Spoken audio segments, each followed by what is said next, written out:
Okay, let's do some viewer questions. This one comes from Fetlock. Working on developing loving kindness for billionaires everywhere, finding it a little difficult. I mean, why? What's the difference? Billionaire, millionaire, thousandaire, nowhere, young, old, sick, healthy, male, female, straight, gay. People are people. Underneath all of the external factors, as far as like what size house you live in, what kind of car you drive, what you do during the day, inside that, everyone is very, very similar in the way they're made up at the level of the emotion body, and certainly at the level of where identity starts to form.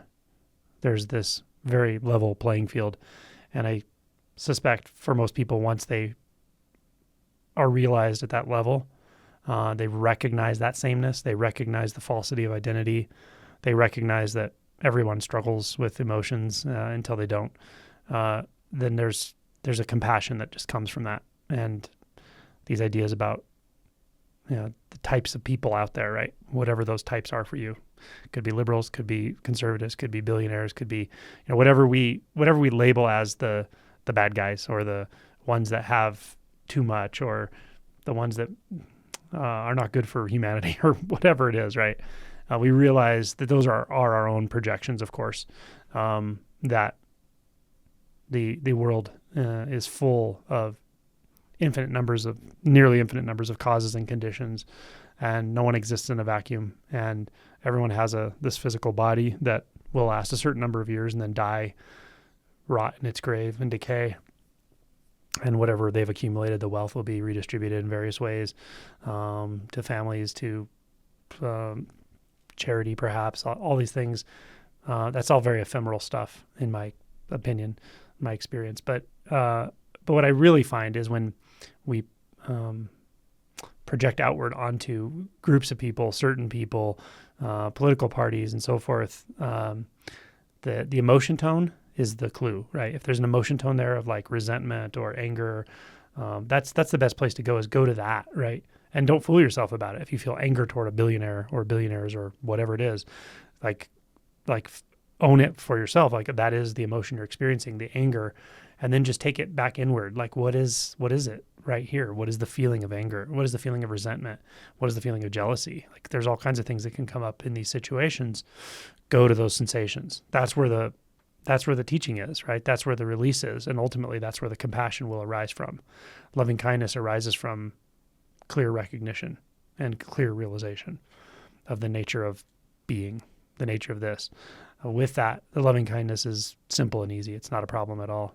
You will recognize the innocence of essentially all living beings that are just playing out their karma. And it is what it is. But so really, if loving kindness really is your highest goal, wake up and continue to wake up, and be selfish in that way for a while, right? Don't try to love people in the world that you have a difficult time loving because of what you're projecting onto them or what you believe they represent. You're just going to struggle almost conceptually with that. Rather, let go of that and wake up. Go to the depths of awakening and find the love as it naturally arises. And it may arise for animals first. It may arise for your a family member or something, like someone you empathize with. It may arise for the marginalized first, right?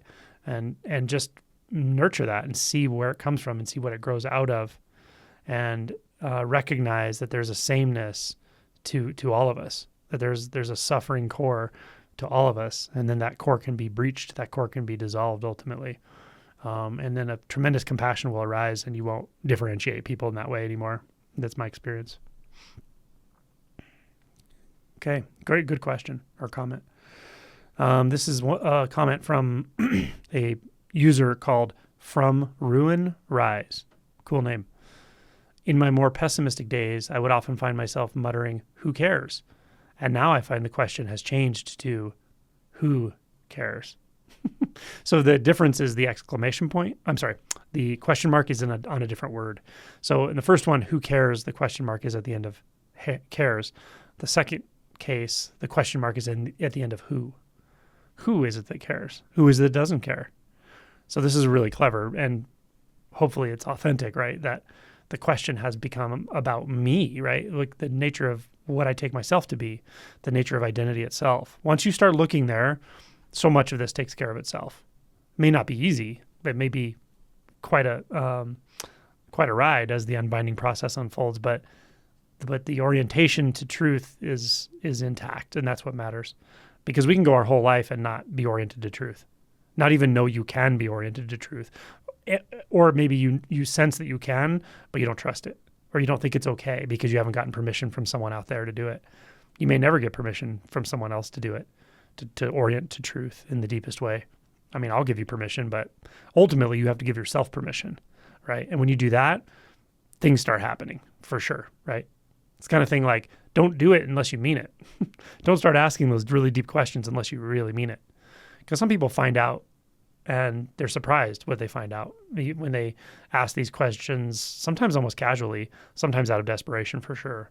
But you can ask these questions casually and sometimes get an answer that will really surprise you, and it'll scare you sometimes, right? So it's like, fuck around, find out, right? If you're really willing to find out, go ahead and fuck around. But if you're not, and that's not what you really want, don't fuck around, right? That's a good comment. Thank you. This one comes from Sam Sheely. It's about the video Awake It's Your Turn, the documentary, part 1. This brought tears to my eyes. So beautiful and validating to hear these stories. Thank you for creating this. You're very welcome.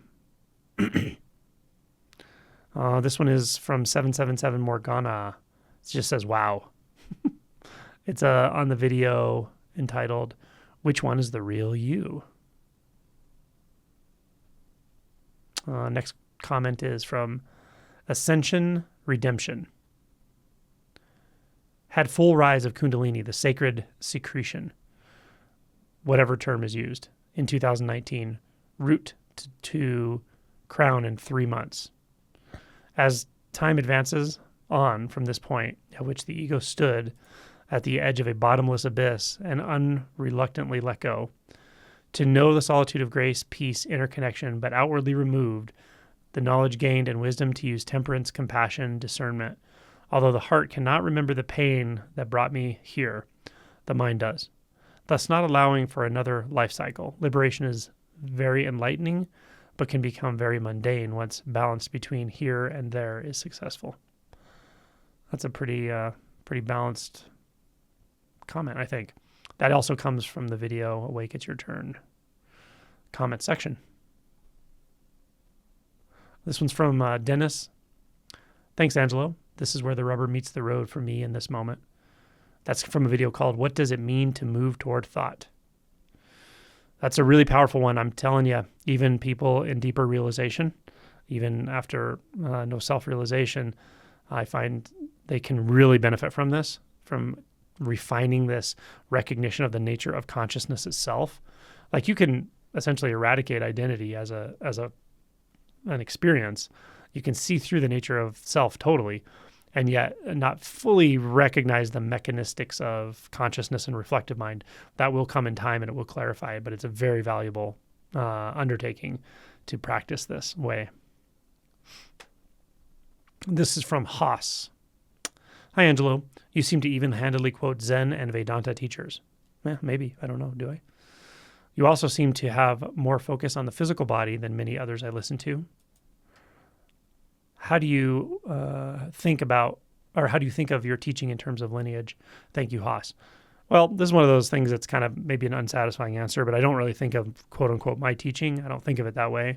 I don't really feel like I have a teaching at all. And even though I hear that terminology a lot when people say, what does your teaching say about this or that? I think it's not just a dismissal that I don't have a teaching. I think it's notably important that there's no sense of having anything at all. There's no sense of having anything that is offered in some special way, or having any special knowledge, or having any set of principles that is being purveyed, or even a sense of there needing to be a certain kind of practice or an orientation to a lineage or an orientation away from lineage. None of that. So I can talk about lineage in a different way. I can just say, there are pros and cons to orienting to a lineage, right? Certainly in our distant past, there have been wisdom teachers that have written and spoken things that have been very, very poignant, and to this day have been effective in helping people liberate themselves from suffering. So in that sense, the lineage, the entire spiritual lineage of, say, Buddhism and Hinduism and Vedanta and all of it, Christianity, perhaps Sufism, mystical Christianity, and all that, right? There's a huge lineage there, and there's a lot to glean from those writings, right? That doctrine. But even then, I wouldn't recommend anyone fixate on any one particular part of it. And more poignantly, if you find yourself really holding to one faction or one group or even within Buddhism, to believe that Dzogchen is the right way, the better way, Zen is the right or better way, or whatever, any of it. That's not saying something about the doctrine, and it's not saying something about enlightenment or the transmission of enlightenment, in my opinion. It's saying something about the person who said it. And it's fine. It's a clue for them to look and see, oh my gosh, okay, do I still have a tendency to form an identity around being in a certain group? And that can be forming an identity also around a certain lineage, right? Can also be forming an identity around not having a lineage, right? Almost being proud that you don't have a teacher. I've seen people do this too, and sometimes they have significant shadow work they haven't done. Not honoring the fact that this this Dharma treasure, let's call it, is very real, and it's very much intact. So yeah, you can fixate anywhere, right? And so this is about non-fixation. Ultimately, it's about freedom from these extremes, the extreme of overly focusing on lineage, overly focusing on a particular teacher, overly focusing on certain doctrine, or overly focusing on the lack of doctrine or no teaching or whatever, right? So you can fixate anywhere. And so ultimately what I'm pointing to, if anything, is non-fixation. Cool. Okay. That's a good one. This is from Fetlock. So many goosebumps, chills, recognition joys, tears, laughter. I cannot thank you enough. You're welcome. Another comment on Awake, It's Your Turn. The video must be getting traction. This is, I don't even know how to say that one. CPT Garfio 19. Sitting Baby Yoda, lovely, is there. That's from one of my talks at the Art of Living retreat. Well, if you're interested in Art of Living, you're interested in retreats, we're doing another retreat/conference there in the spring. You can find the sign up on my website. There's not many spots left. Check it out. It's a little different in that I still do the guided meditations, talks, Q&As. We will have movement practices. We'll have large group exercises every single day. But we also have breakouts. There's different ways to sign up. You can sign up with breakouts or without breakouts. With breakouts, you get a full day with the Inside Circle doing deep shadow work, and you get non-dual facilitators to do Q&As with you every day. Without those, you get all the usual stuff that I offer, plus large group workshops, plus some guided meditation. Some silent meditation. Plus, it's a conference, so we're not silent. You can interact with all the facilitators and have that kind of fun too. So, cool. This one's from Natasha Davies. It's on my video, Existential Terror and Loss of Self. Trigger warning. Any of my videos that say trigger warning, I mean trigger warning. The reason I say this is because endlessly when I make those videos, there'll be some comments that will say it really freaked them out. They'll say things like, you should never put videos like this out. You shouldn't do this. It's dangerous. It's, you're pushing people beyond what they can handle and blah, blah, blah. I don't think I am, honestly. I think if I put a trigger warning, I suspect people will take that seriously. And if they don't, then, like I said earlier, you fuck around, you find out. But even existential terror out of the blue when you didn't expect it, although it's distressing as shit, it's fine. It integrates over time. You'll be okay. Okay, this is from Natasha Davies. Yeah, I feel this. I've also been experiencing incidents where I wake up feeling suffocated, like a panic. There's no trigger and there's no way out except what it is. That's right on the money. Yeah. Natasha, just as you said, there's no teaching here. There's no strategy. You just feel it. go, the only way out is in kind of thing. You just have to be with it. And a huge part of us will not want to be with that when it comes, right? It's just totally natural that we're going to want to run away from it, avoid it, go into the mind, distract ourselves. But the best practice, so to speak, is really just to feel it. Feel it as directly as you can. Find the sensations in the body and just go there. And it may be panic moment, like your physiology may be very intense. You may have a very strong sympathetic response to that, but it tends to pass pretty quickly. The thoughts, though, can really compound things when you start having these scary thoughts and then keep stirring the pot of the mind and on and on. You can do that for days and weeks and on and on. So that's what I don't recommend. But if you go right to the body, that's the best practice in those moments. And it will work itself out with time. Thank you for your comment.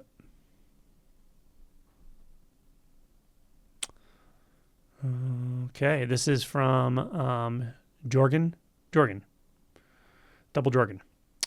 This is a video called 5 Steps to Release from Illusion of Separation.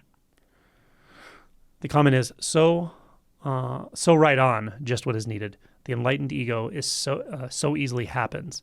The ego structure will hijack the I am enlightened energy because it is so empowering and just feels justified. Thanks. You're welcome. Yes, this happens. It can happen in a couple different ways. We can have that kind of Zen stink where we just feel a little superior, a little better, but we can really identify in a big way with being the enlightened one, right? And this can get way out of hand. Like you can become really weird with this stuff. And this is typically after a first awakening. It's not after deep realization, strangely, right? The most magnified and blown out of proportion descriptions of one's own enlightenment almost inevitably will be after a first awakening, not after deep realization. So it's kind of ironic, right? So yeah, we don't want to do that. And there are other subtler ego traps that are just going to come up after the honeymoon period clears. And it's just going to happen because the system, the ego, doesn't like, the thought system, I should say, it doesn't like what it's going to have to go through when we start doing deep shadow. Now, the body knows what to do. It knows where to go and knows how to handle it. But the thought system, the ego, doesn't like it at all, right? So it's going to do all kinds of things. It's going to hijack the enlightenment. It's going to turn it into a story. It's going to become manipulative. It can do all kinds of weird things, become judgmental, all kinds of stuff. But that'll get worked through if you really remain humble and just do the shadow work. All right.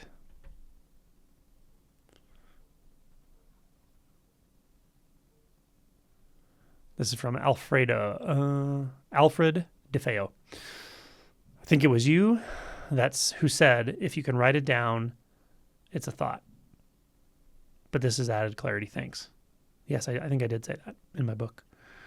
It's from the video called What Does It Mean to Move Toward Thought? Okay. Yeah, first step is kind of to recognize a thought as a thought. That's the first step of disidentifying from thought. Without that, you'll just obviously be mind identified, thought identified, ongoing, not even knowing it. So it's important to actually take the step of recognizing a thought as a thought, start to disidentify, recognize beliefs as kind of, hidden thoughts, so to speak. But then once that's happening and the disidentification is starting to clarify, moving toward thought is the sort of second half of that, right? Which I explain that in a lot of places in my book, in this video, and other videos. So if you're curious about this, I would look up the playlists Mind Identification and Thought, those 2 playlists. Okay, that's all for now. Thanks for your comments. As always, we appreciate that, interaction and feedback and so forth. And I do what I can to answer them. Gets challenging when there's more and more viewers, but I do appreciate them and I do read the vast majority of them. So thank you.